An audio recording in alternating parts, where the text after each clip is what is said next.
उरूज 4 भाइयों की इकलौती बहन थी। बाप और भाई मजदूर थे।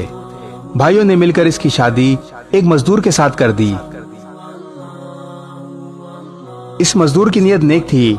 बीवी की सूरत में इसे हर किस्म की रहमत से माला माल कर दिया। उसे बैरून मुल्क जाने का मौका मिला। कदम मजबूत होते ही इसने अपनी बीवी को भी अपने पास बुला लिया। गरीब की बेटी खुशहाल हो चुकी थी।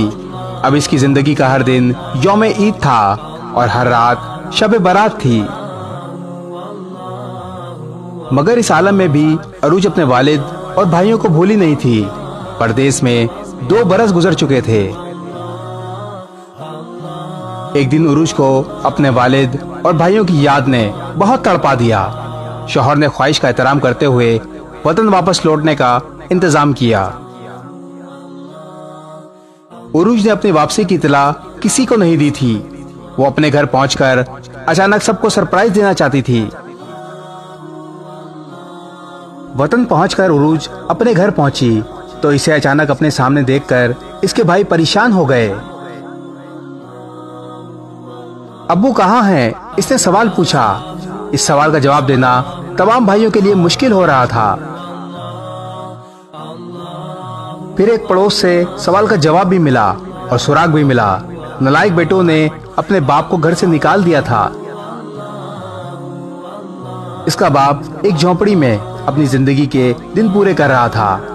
अरूज पड़ोस के बताए हुए पते पर अपने बाप के पास पहुंची।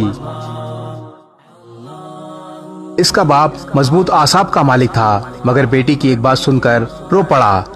चले अब्बू, अब आप मेरे साथ रहेंगे। रोते रोते इसने अपनी बेटी का हाथ थाम लिया और बोला, मैंने अपनी सारी जिंदगी का मुकाबला करते हुए गुजार दी। जिंदगी में बस 2 बार रोया हूँ। एक बार तब जब तुम पैदा हुई थी तो मैं शर्मिंदगी के एहसास से रोया था, और दूसरी बार आज जब तुमने मुझे सहारा देने की बात की है। बाप की बात सुनकर बेटी भी फूट फूट कर रोने लगी। एक बात पर यकीन कर लें, औरत सरापाए रहमत है।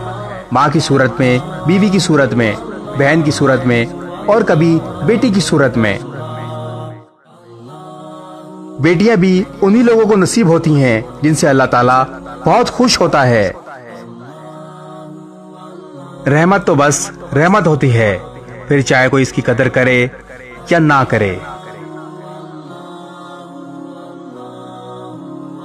इस वीडियो को शेयर जरूर करें। हो सकता है आपके एक शेयर से ये बात किसी के दिल में उतर जाए।